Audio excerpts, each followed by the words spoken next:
Welcome to this session of the Reference Desk, and it's the weekend of the 9th and 10th of April of 2022. And in this session, we are hearing from Stephen Phelps. Now, Stephen has bachelor's degrees in physics and philosophy from Stanford University and a PhD in physics from Princeton. And his specialization was in cosmology.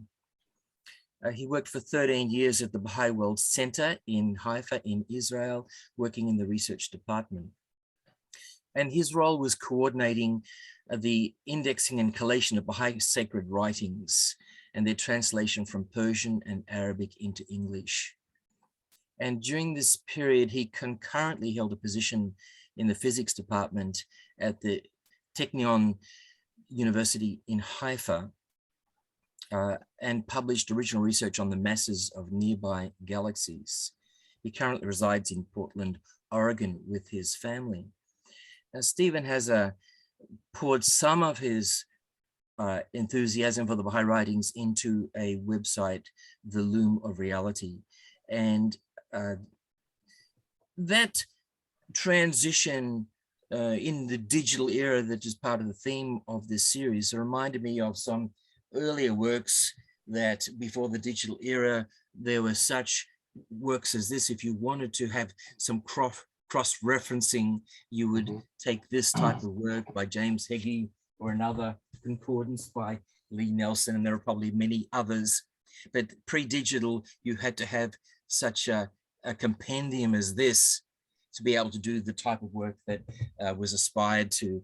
And now Stephen has brought that into the digital era with Loom of Reality. So Stephen, welcome to this session, and we look forward to hearing from you. Thanks, Graham. I'm going to be sharing a presentation which is in many ways a summation of two separate presentations I made to the Wilmette Institute over the past couple of years, introducing in stages this project, and so a lot of what I would otherwise say today, I'll just reference you to those presentations, so that I can just add a few more comments and then make it maybe a little bit shorter than otherwise. When we look at the approach, what we might call foundational work of the Baha'i writings, there are vast challenges confronting us, fundamental challenges confronting us with regard to their access and their content. In terms of access, what is actually out there? We want to chart the coastline of the most great ocean, and what's in it. What does it say? We want to plumb the depths and harvest the pearls.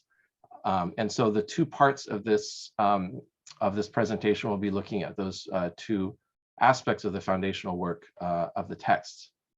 And so what I'll be doing is presenting first of all, a very provisional catalog of the currently accessible sources for the Baha'i writings of the central figures in the original languages and in English translation. I say provisional, and of course highly provisional, because it is confined to those sources which are accessible in the public domain. The sources accessible in the archives at the World Center are an order of magnitude greater than what's available outside, and about double the number of items that we will see in the catalog today. We'll also be looking at even more provisionally, one or two different attempts to parse the content of the revelation through some suggestive thematic reconstructions. So the background for this is a couple of presentations made at the Wilmette Institute, August 2019 and February 2020. I refer you to these to really introduce in a little more gritty detail the method I used to create this catalog, which involved a spreadsheet and a whole bunch of VBA code, which is really boring to talk about. So these challenges in regard to accessing, so I'll start with this question of access and the catalog. Challenges are great because so many of the original texts and translations are scattered, essentially, and not coordinated, at least beyond whatever the World Center, the Research Department, the Archives has done internally. When we're looking external to the World Center, there's a sense of stuff being, in a bunch of different places. The World Center, the reference library, which is a website organized by the World Center, has a subset of the most primary texts and their English, authorized English translations. But anyone who's dug a little bit knows that there's quite a large amount beyond what's available at the Baha'i Reference Library. For the non-Persian and Arabic speakers, it is a valid observation that more than 90%, maybe upwards of 95% of these texts have not been translated. Certainly, that number is 95% or greater if we're talking about authorized translations. And so for those who want to pursue an exhaustive and systematic study of the most great ocean, they want to look at it from first to last.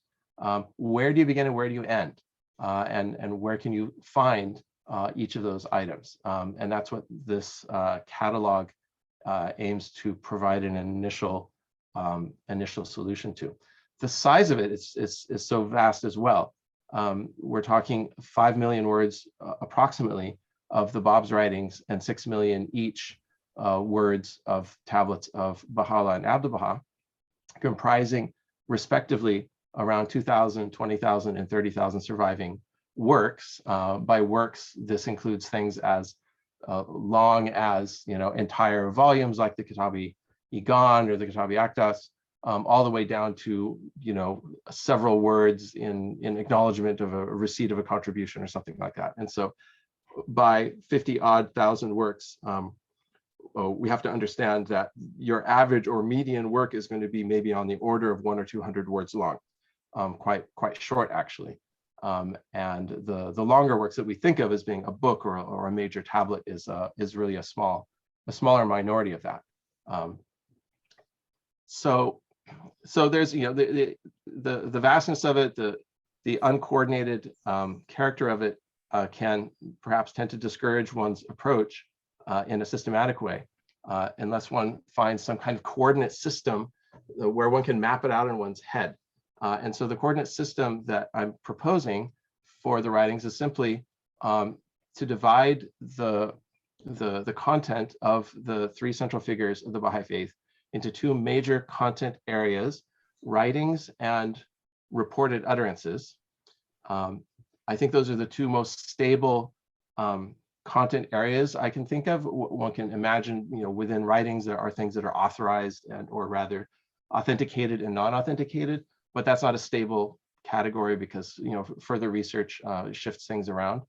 But something that was a writing or something that was reported secondhand and then written down as an utterance, we're including what we call pilgrim notes in that category, seem to be a fairly stable category. Of course, writings includes the great majority, 90 or more than 90%, I think, of the total number of items.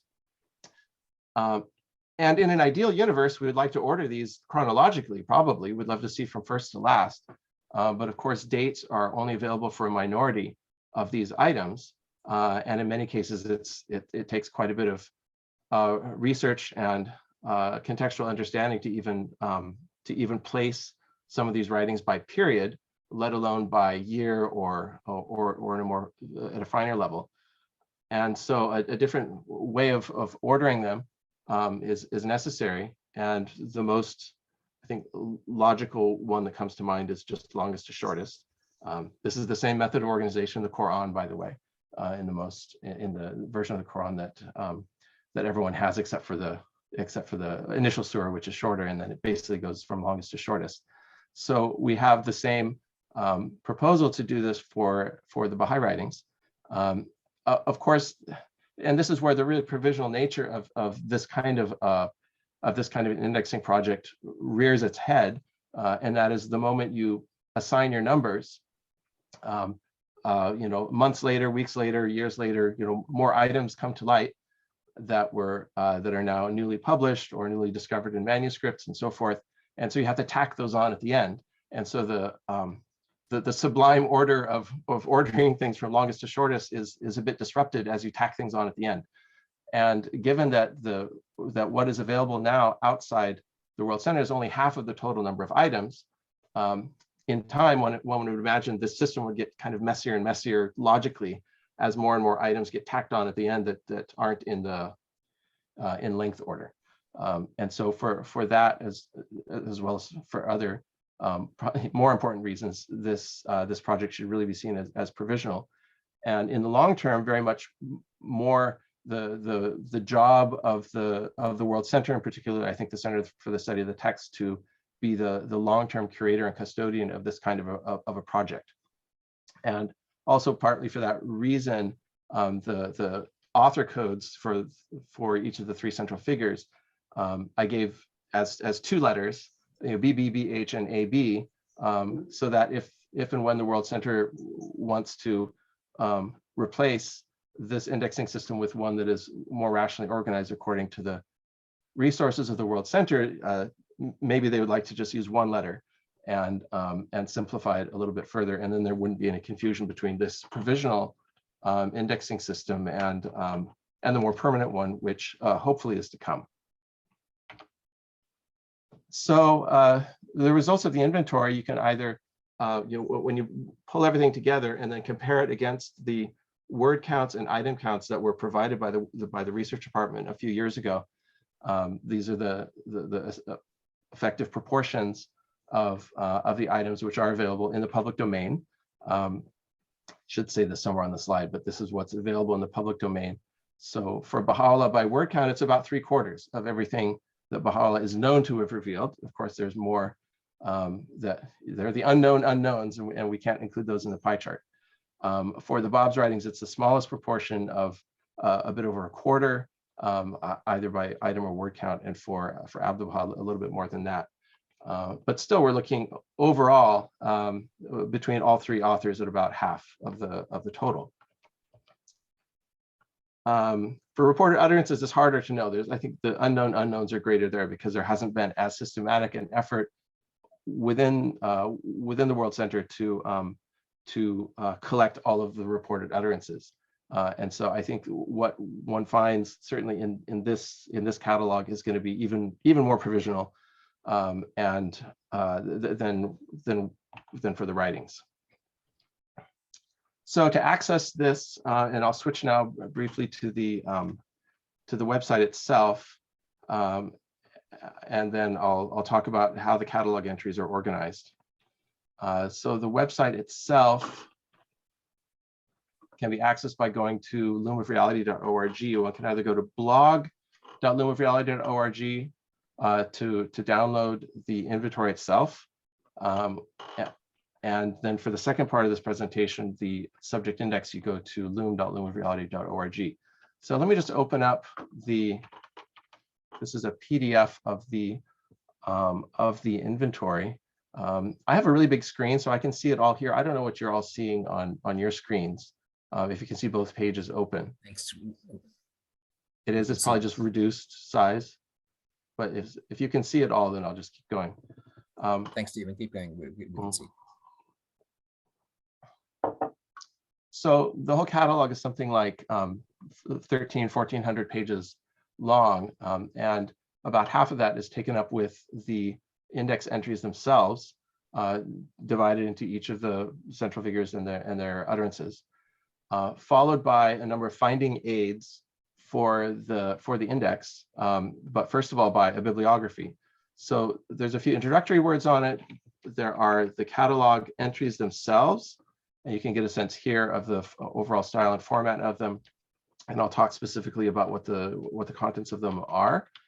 And so after a few hundred pages of that, there's the bibliography, which is the key to the source codes. And the source codes are just several letter abbreviations, most of which are just selected by myself. Some of them are just more or less in common use as abbreviations for major works. And this is essential to decode the highly compacted and abbreviated index entries of the inventory.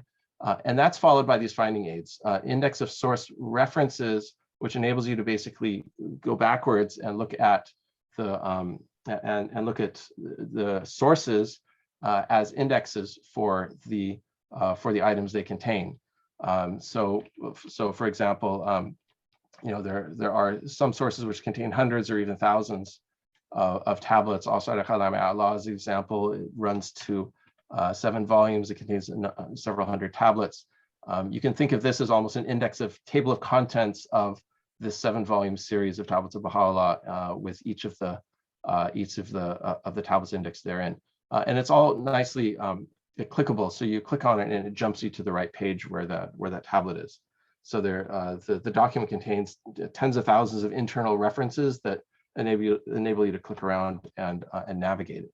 So after the source references, you have index of first lines, which is especially useful for people who might discover, say, a manuscript of handwritten copies of tablets that they might not have seen before, and one can oftentimes quickly identify tablets by their first line in the original Persian Arabic, of course. There's an index of titles afterwards.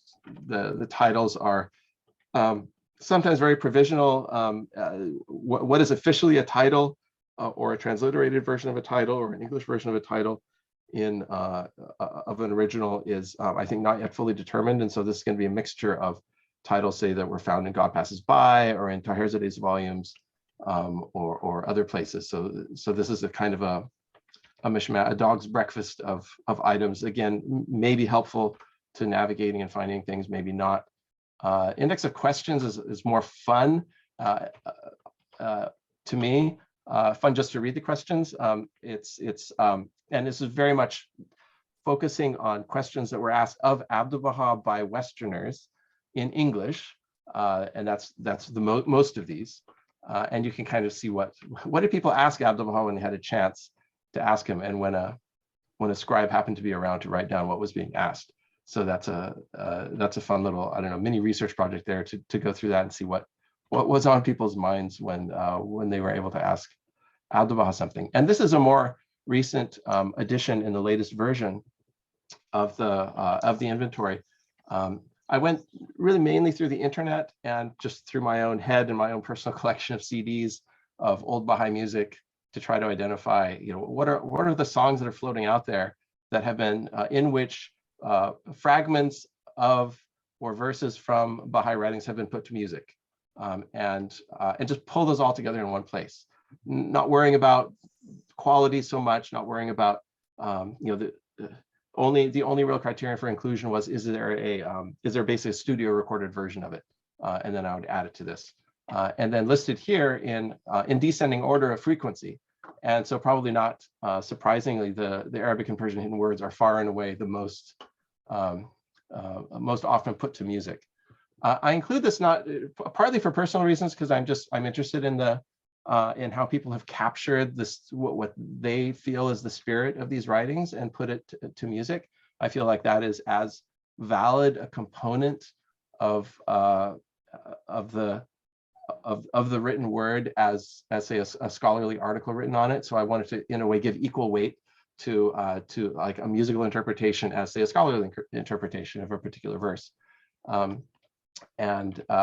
So anyway, that's there for what it's worth. And then we get into the appendix, which is really part 2 of this presentation. So let me go back for the moment and conclude part 1 of this by taking a slightly deeper dive into each of the index entries. So the index entries at the moment contain this catalog ID, which is the overall coordinate system to reference the writings, the title, if it exists, the word count, the language, Arabic, Persian, English, Arabic, Persian are really the options, and Turkish, a few Abdu'l-Baha's tablets in Turkish. The first line in the original, a list of manuscripts. So these are going to be the non-published handwritten, and this is where what I'm listing is really a tiny fraction of what's actually out there, because the World Center has easily an order of magnitude more manuscripts in the archives than there are outside. Although there is quite a surprisingly large amount of the Baha'i writings available in, say, university libraries, such as the British Library, Cambridge, Princeton, a few other major libraries have collectively a very large number of tablets and items which really are not found anywhere else. Publications in the original language are next, and this is where these 3-4 letter codes is the shorthand for referencing these things. Also, obviously, for manuscripts as well. You see, it's just filled with these cryptic codes, and that's where the bibliography really helps. Translations, and I'm focusing for this project only on English translations. The first line in translation as a finding aid to them. These musical interpretations, although this entry doesn't contain it because it's from the older version of the index. Any particular notes? Notes here would include, say, where the item may be discussed but not itself, quoted in say God Passes By or in other histories, or this is also where, say, a scholarly presentation, academic articles and so forth would be put, and this is highly incomplete at this point.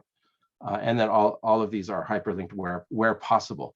The hyperlinks are, as you know, any hyperlink on the internet is something which may be alive today and dead tomorrow. That's the case for already a large fraction of these, even though this version of the index that is now available is say a year and a half old. Already a high percentage of the links have gone dead, and so it's a half-time job just trying to maintain the links and keep them up.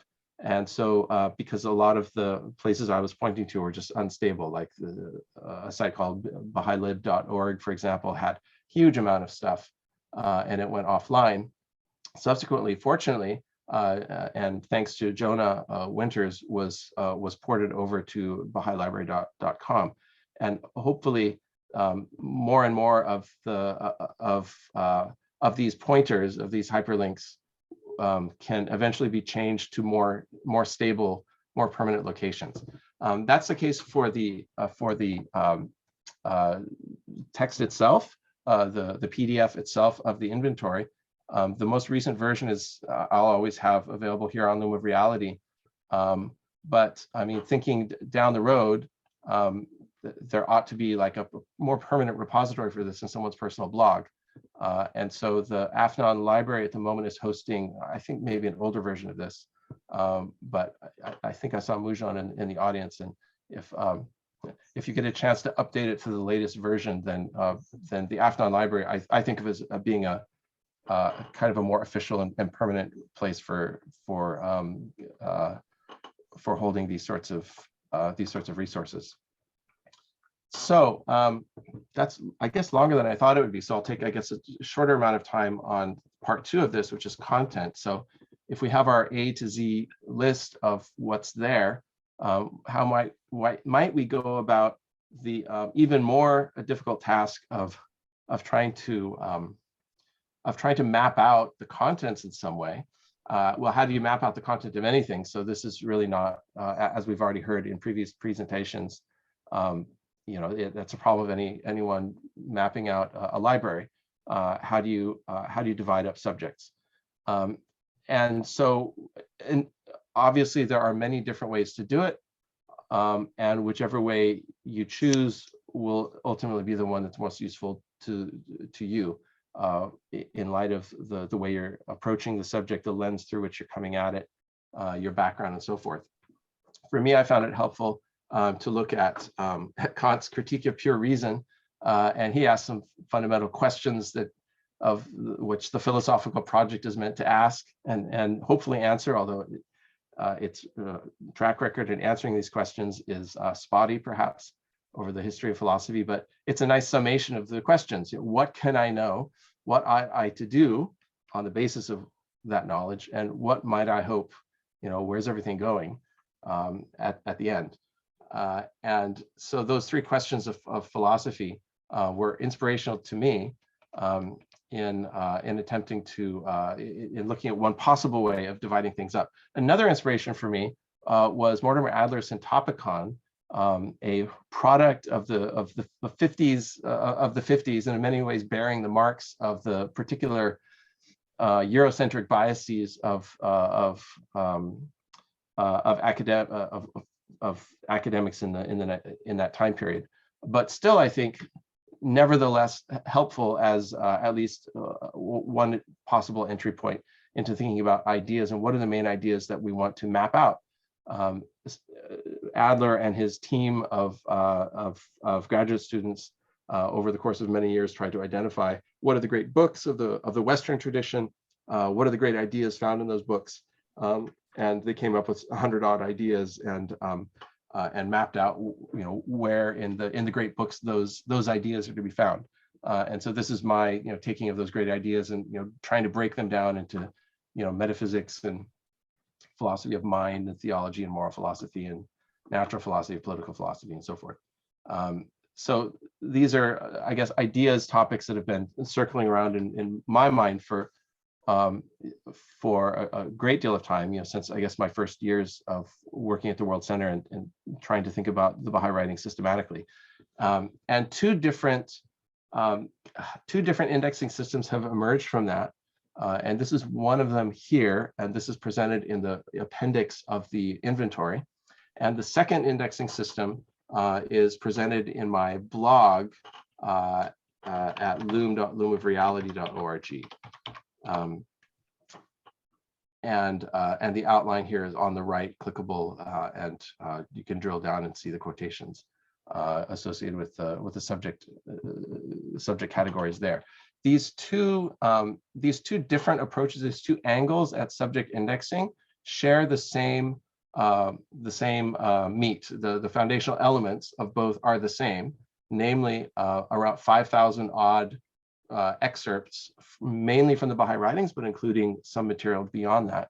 And those 5,000 odd excerpts have been shaped into two different approaches at subject indexing. So the first one here is more or less mapped after Kant's 3 questions of reason. What can we know? So questions of being, metaphysics, questions of knowledge, epistemology, what should we do? So questions of conduct and governance, including things like psychology and sociology and political philosophy and so forth. And then finally, what shall we hope, which is more idea about history and eschatology and sort of the large scale movement of things, where history came from and where it's going. And so for each of these main topics, there are several major subtopics. Some of them, as you can see, very theological, and some of them sound a little bit more philosophical. And the theological and the philosophical are very much kind of blended together in this particular outline. Within each of these major topic areas, there are a few dozen odd subtopics. And in the partial inventory, you can click on any of these subtopics, and it will throw you into the related subtopic in the Loom of Reality compilation. So this is basically one way of drilling down at the content as I've mapped it out in this manner. And the other way of looking at the content is really from the perspective of this second outline, which is much earlier. I put this outline together around 20 odd years ago, or now 25 years ago, in my first attempt at reading everything I could get my hands on and organizing things. And this outline is more mapped onto the ringstone symbol. So it's mapped onto the 3-tiered cosmology of the Baha'i writings of God and the realm of command, and then the realm of creation, which is the lowest tier of the ringstone symbol. But the realm of creation breaks into, as Abdu'l-Baha says in some answered questions, the arc of descent and the arc of ascent. And the arc of ascent breaks into the individual human reality and collective association. So there's a sort of an overall organization of this outline, which is, I guess, more Baha'i cosmology derived, whereas the first outline is more derived from from Kant's questions of reason. But both of them ultimately point to the same content. So that is about all I had to present on. And again, the more details on all of this can be found in the 2 webinars I gave for the Wilmette Institute a couple of years ago. So maybe we can just open it up at this point to questions. Stephen, thank you very much. And the invitation is there for questions to Stephen about this inventory and classification.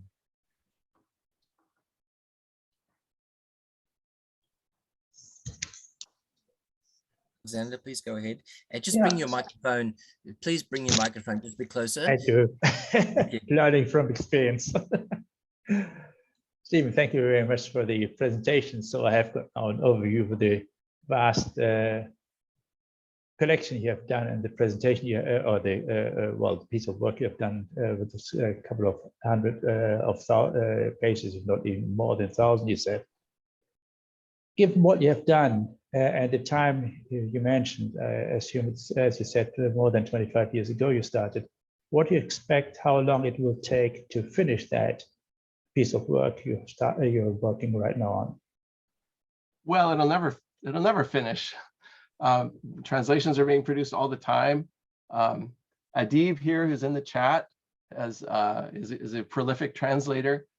So there's always new entries on various dimensions, including translations. I think the biggest question mark is at what point does the indexing project really come under the purview of the World Center? Because that's when the remaining, 50% of the whole thing gets unlocked, and I don't know at what point that might happen. But otherwise, I'll just keep plugging along as an independent scholar and keep trying to keep this thing updated every couple of years or so. I'm working on the next on the next update to the inventory now, and it's taking longer than I thought. But I see it as just a continual project of continuing to walk along the seashore and continuing to pick up the shells that I find and put them in some order, because that's what brings me joy, is seeing things put in some kind of order. So I don't plan to stop or finish at any point. Thank you. Thank you. Adib? Yeah, Stephen, you've alluded a couple of times now to 2 earlier presentations you gave for the Wilmette Institute, late 2019, early 2020. I attended both of those, and it was in the second one that you first unveiled the partial inventory, if I'm not mistaken. And my mind hasn't stopped reeling since that day. I've used the inventory avidly and furiously, enthusiastically. And after 2 years of doing that, I'm still processing the sheer magnitude of what you've done and what ramifications it has for Baha'i scholarship. I really do think it'll take generations of hindsight to fully appreciate. I don't think it's an exaggeration. And I love that it's an ongoing, ever-evolving project too. The seashore analogy was beautiful. So I can't thank you enough. I'm sure there are other super fans out there, not here today, who are similarly grateful. Thanks. I had I have 3 questions. I'll try and keep them all very condensed in interest of time. You kind of spoke to this a little bit, but didn't divulge too much detail. The last version that you released was like in November 2020. So I've been keenly awaiting the next one, and I'm wondering if you might have even a ballpark of when the next one might come out. The second question has to do with in the way of a new format and just a way forward for the inventory. Not that there's anything really wrong with the current PDF format, but I just remember that it was an idea that you were entertaining and maybe talking with other developers and whatnot about maybe having it hosted on another website, but that would take a lot of adaptation and maybe rebuilding and restructuring. So I'm also wondering if you've made any headway on that front. And then on the last question I'll content myself with has to do with it's on the level of the entries in the inventory themselves. I know there was a time when you were thinking of adding a couple of more elements to certain entries where available and applicable, such as the period in which a given utterance was spoken or a writing was written, and also to whom it was addressed. And that can be a very onerous undertaking. You have to sift through things with a fine-tooth comb. And but the thing is, I know you've already made partial headway on that Mhm.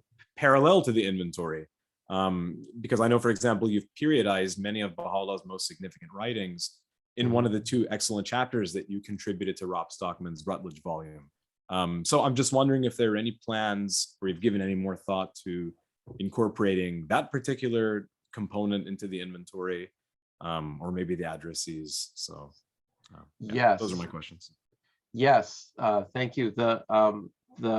Hopefully I will drop the next version maybe later this summer, is my plan.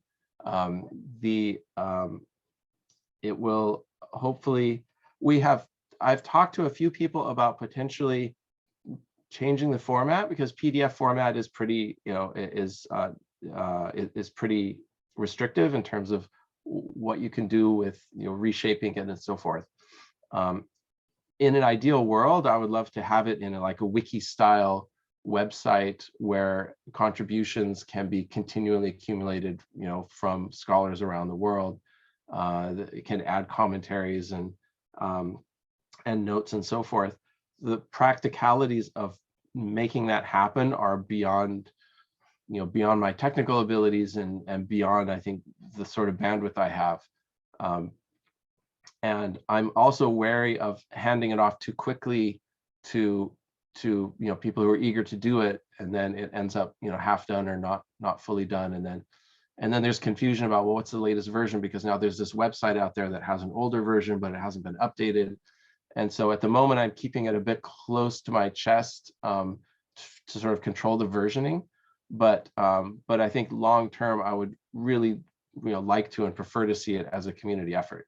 I just don't know at what point it makes sense to sort of let go and let it be a community effort. And that's where also there's the big unknown is, will the World Center want to sort of take over this, and particularly the Center for the Study of the Text want to take over the management of this thing in the long term, in which case one wouldn't want to reduplicate that work or run cross purposes to what the World Center might have in mind.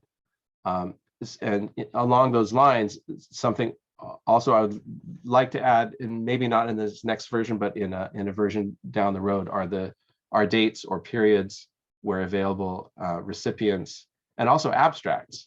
I've done a lot of abstracting work on my own, just summarizing things in a sentence. That's where especially a degree of community involvement would be really welcome, because there's whatever 50,000 items in the present, in total, and about half that in this index, and that would require a really concerted effort. And that's also where I know the World Center has its own projects going on, and whether the World Center will if and when it wants to sort of take charge of this, whether it would make that information available as well is a question mark. So that's kind of what's on my mind. Is there some uncertainties going forward, but I'll definitely push it as long as it makes sense to do it as an individual project. Thank you very much. Thank you for those 3 questions. The next is Stephen Collins. Hey, Dr. Phelps. Great work, of course. Cheers and onward from everybody, I'm sure. I was thinking actually kind of in the other direction. So you've mapped out your seas and you're finding inlets and outlets, but how many, let me skip to an astronomical analogy. So every time we get a new telescope, every time we point in a new direction, we see new things that we didn't know were even there. We thought we had all the asteroids, and then we find the Kuiper Belt, and there's just uncountable numbers, and then we get a much bigger telescope and discover, oh, there's so much more we had no idea of. You build up a statistical map of asteroids and counting, and you think you're starting to get to the numbers are tailing off and are getting smaller and smaller things, and we got all the big ones. How does the look at finding all of the writings compare to this idea? I'm assuming we found all the big ones, but what does it look like statistically? I mean, I understand the British Museum, sorry, British Library, not too long ago, sort of unveiled, oh, look, we found a box. Are we still finding like caches? How does the map look? Are we like way down and not finding anything, or we still getting Yeah. surprised every now and then? Well, we don't know what we don't know. Right, But right. in the 12 odd years, 13 odd years I was in the research department, you would be surprised at the amazing quantity of material that came to light, just from, say, the year 2000 to 2012. When I was there, this includes, what Mujan. I give credit to Mujan for finding, or for connecting that British Library cache of 50 odd manuscripts to the World Center, which was just massive, because that's half of all of the items in Baha'u'llah's revelation. I mean, beyond that, the original manuscripts, the original transcriptions, the point of delivery transcriptions of some answer questions came to light when I was there, and it was found in an attic in an apartment not far from my apartment, in the uptown Haifa. There was a suitcase full of loose manuscripts found dumped on the side of the road near the temple, near the site of the future Baha'i temple, on sort of, they discovered by a passerby, saw it contained Persian and Arabic. They phoned the archives. They said this might be Baha'i related. Archives came, sure enough, it was a whole suitcase full of transcriptions of thousands and thousands of tablets. And it was my privilege over months to go through these page by page and compare the first lines to known ones. The archives office was working on that as well, picking through bits of chicken feathers and dirt and so forth, because it had literally just been dumped outside, and finding hundreds of tablets of Baha'u'llah that weren't known to the archives up until that point. So yeah, I could tell more stories, but but there's I think more than you think still out there. The two satchels that famously were stolen the night of the Ascension, that are discussed in God Passes By and in Abdul Baha's Lahe Hazar Beiti in more detail, have yet to come to light, although it is in all probability transcriptions of at least the majority of the content of those satchels are what was deposited in the British Library. But other things are known to have been in existence that were not in part of that British Library cache of manuscripts, including the final version of the Dawnbreakers, whereabouts unknown, the earlier version of the laws of the Akdas that Baha'u'llah revealed in Persian in Adrianople, whereabouts unknown. Maybe those were, so there is certainly there are some known unknowns. And to this, I would include just a fantastically useful document that's in the archives, which is the correspondence booklet of Baha'u'llah's amanuensis Mirza Agha Jan, who from around 1873 until just about, I think, the ascension of Baha'u'llah, he made a record of first lines, dates, recipients, places, of the tablet, of most of the tablets that were revealed during that period. So we have correspondence logs of the tablets, including many thousands of tablets, most of which have been matched to originals which are known, which exist in the archives or elsewhere, but many of which don't. And so that's a category of known unknowns of many hundreds of tablets where we have the first line, we know the recipient, we know where it was sent, we know the date, but we don't have the tablet except for that bit of the first line that's in the correspondence log. And as time goes on, and as materials still come into the archives office, sometimes in large collections, and sometimes one and two at a time, families that have been holding these as treasures for generations, finally, assuming maybe that the archives already had a copy, will eventually donate. And then sure enough, an entry in Mirza Agha Jan's correspondence log gets filled, that we knew about this one, but now we've seen it for the first time. So that happens all the time. I think we're still in the collection phase. obviously it's tapering off as time goes on. I don't imagine there are any like huge unknowns left. I think those two satchels are the biggest unknown, and I think the British Library collection is probably going to end up having been, you know, most of the content of that. But have I said too much, Elsa? I want to hear more stories. We have to talk later. Yeah. I was going to say there's this box that was referred to coming to of America of 1851-53 from the Bob's prison cell, and the box disappeared. I can't find the box, but there was Oh, a that box of box- materials. That box is in its entirety in the archives, I believe. The one that made it to Boston in 1851. Well, okay, maybe I don't know exactly what I'm making an assumption. I don't know that's the same Okay, thing so you're I'm, referring to. I'm talking about Reverend Wright's first letter in English that his supervisor translated into German and has been known for almost 200 years. But the original English was found, and it had an extra paragraph. And included with the letter, he says he sent a box of materials from the prison cell of the Bob, thanks to the generosity of the British Council, and included it with his letter. I can't find that box. There's inventories of the American Oriental Society, Oh, and okay. they had a list, and you know, Yeah. it doesn't appear there for a little while, and then, you know, things happen to the Okay. American Oriental Society. Okay, I don't know about that. I don't know about that. But there Okay. was, you know, a large cache of the Bob's manuscripts, which was with him up until the end, which was then entrusted, I think at one point to Mirza Yahya. At some point it came back into the custody of the faith, and that's safely in the archives, and that contains the other half of the Bob's writings. When, you know, we have about, you know, less than 1,000 items in the current inventory, and there's around 2,000 items total that we know of from this research memo that was published, and that includes not just minor letters, but that includes works of substantial size. Wow. All right, Well, thank you. Stephen, and for the reply, Stephen. I think that was a stellar question and a stellar answer. It was just spectacular, and I think that in the future there's going to be series such as this on historiography and Mhm. provenance.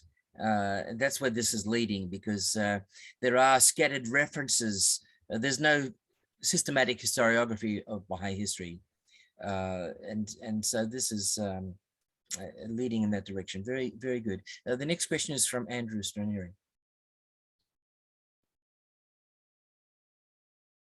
You're still on mute. Unmute. Thanks, Graham. Thanks. Thank you very much, Stephen. This is my first exposure to the inventory. I must admit being a little bit overwhelmed by the size and the scope, and it's what a great project. Particularly interested in the inclusion of musical interpretation and the scope that sort of has in the future to sort of map out how the faith evolves in its you know, early centuries and stuff. And I was thinking that there's a lot of material in video interpretations now, and whether you think that there's scope for that, and sort of associated with that is what the problem of keeping a you know, a current copy, because you know, links and stuff you know, go out of date so easily. What do you think is the main problem there? Is it a storage problem? Is it a process problem? Yeah, it's a storage problem. I mean, I imagine someone could write a script that just a web crawler that just like pokes, you know, through all of the URLs in the inventory and downloads them in one place. I suppose that could be done. It would, you know, there'd be obviously many gigabytes, but if that were done, including say all of these, say YouTube, you know, videos containing songs and so forth, those especially go in and out of date as people, you know, remove content and so forth. It would be great if someone would would take that up as like a personal project to just to save these things. Fortunately, the Internet Archive does a pretty good job of saving some material. And I think it's mentioned in the introduction to the inventory that if a link is dead, you might try to go to the Internet Archive and find it there. Although, large multimedia files, I don't think are part of their purview at this time. Thanks. Thank you, Andrew. And Mujan.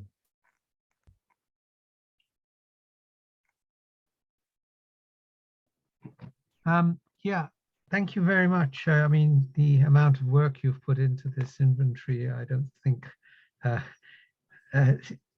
need to start talking about that, because I think that's fairly clear to everyone about the sheer volume of work that's gone into this is amazing. A couple of points. I mean, obviously, there's an endless number of things that you could put into the inventory and endless tweaking of it that you could do.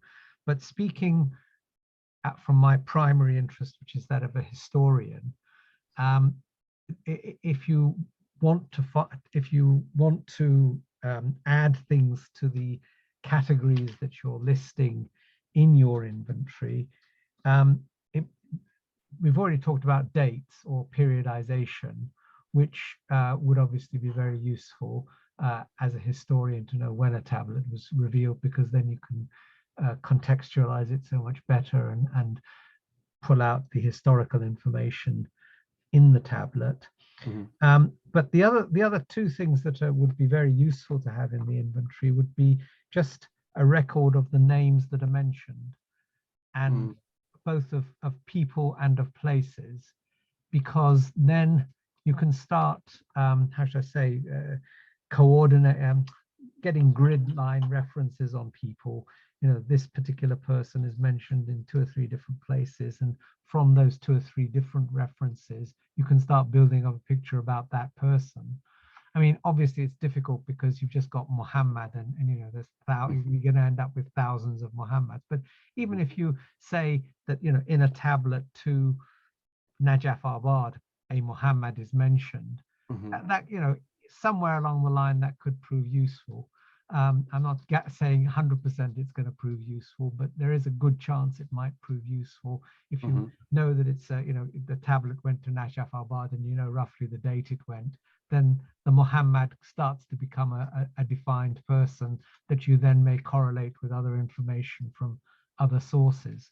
So that's 2 suggestions: names of people, names of places, to go into the inventory. The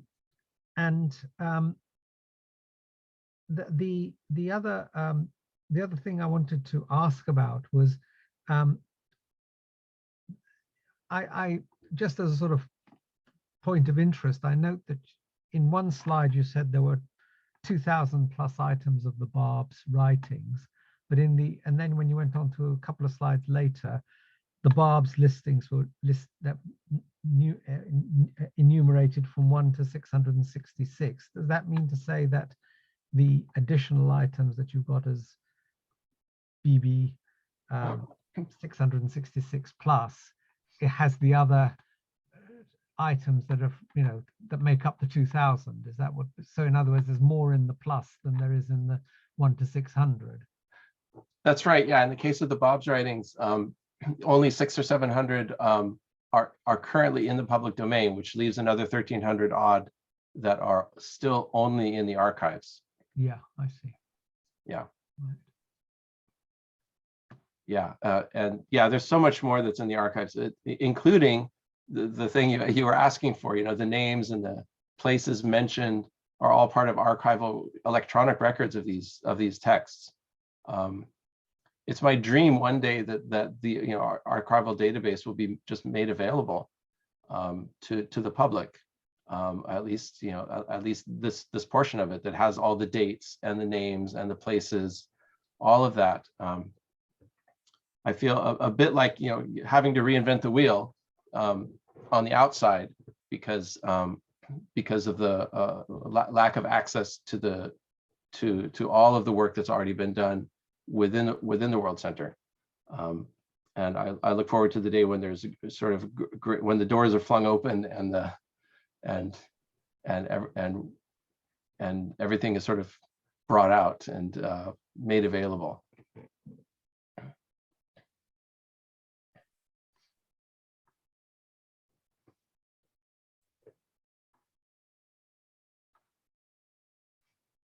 Well, thank you. Opportunity for some final questions to Stephen before we finish the session.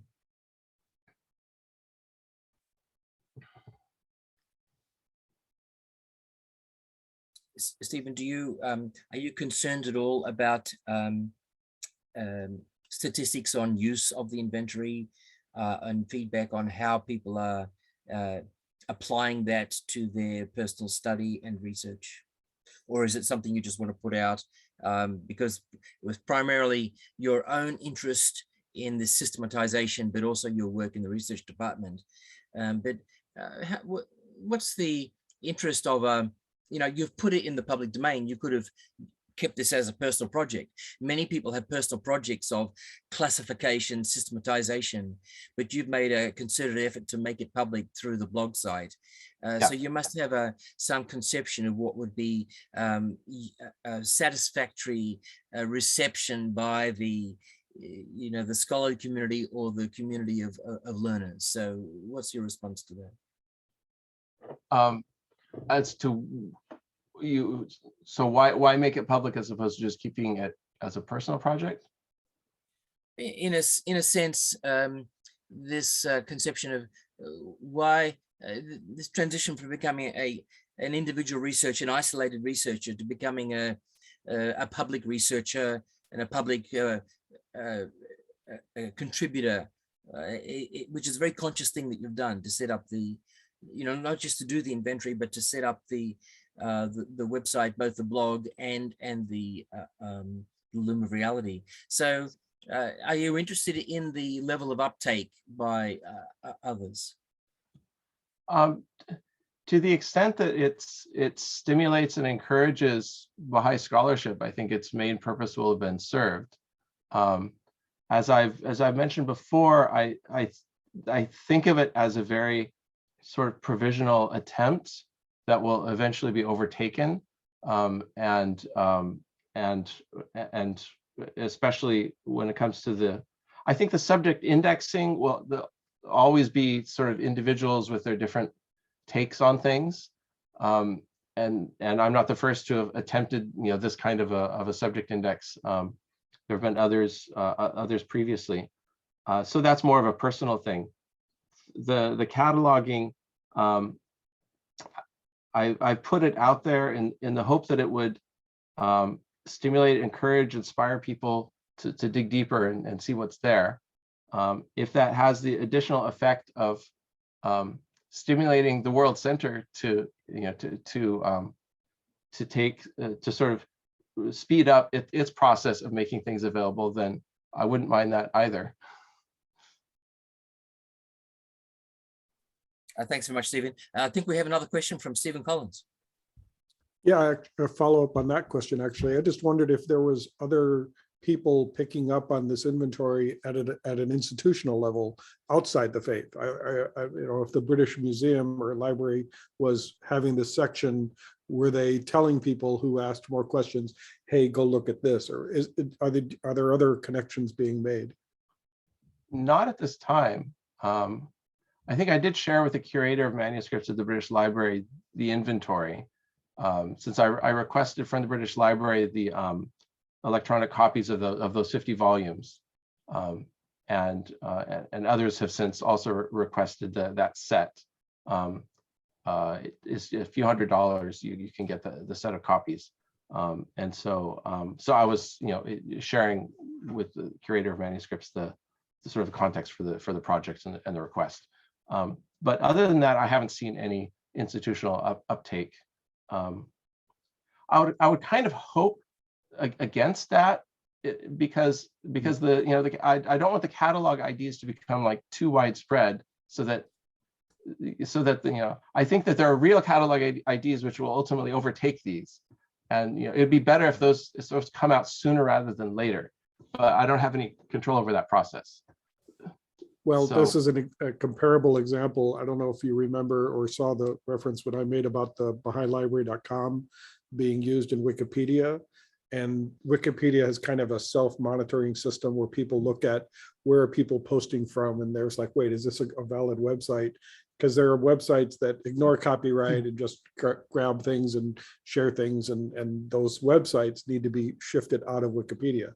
So BahaiLibrary.com got spotted, and the way I saved it being used in Wikipedia was I found research libraries endorsing using it, and I found people using published articles specifically saying BahaiLibrary.com is a great place to go, and here's our references from that place. So I found research institutions endorsing using BahaiLibrary.com, and that actually saved a Wikipedia footprint. But I was wondering if maybe that might be a dynamic that would grow over time with your stuff. But then that would be the pressure that you're worrying about in terms of like, well, building a catalog and then someone else's better catalog really deserves to be in front. Yeah. I think the sooner the entirety of the catalog becomes available to the world, ultimately the better, and the sort of the less messy the transitions of having people being used to one numbering system and then seeing another numbering system. I mean, hopefully this is just a transitional stage. Right.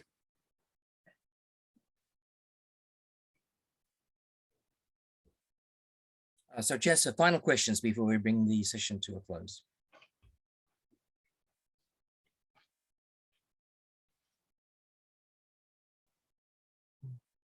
Well, Stephen, I think there you have it. It's been a splendid presentation. Thanks so much for sharing it with us. And you see the thumbs up there on screen. Thank you all for being part of this presentation. And we'll finish the session now. We look forward to seeing you next time.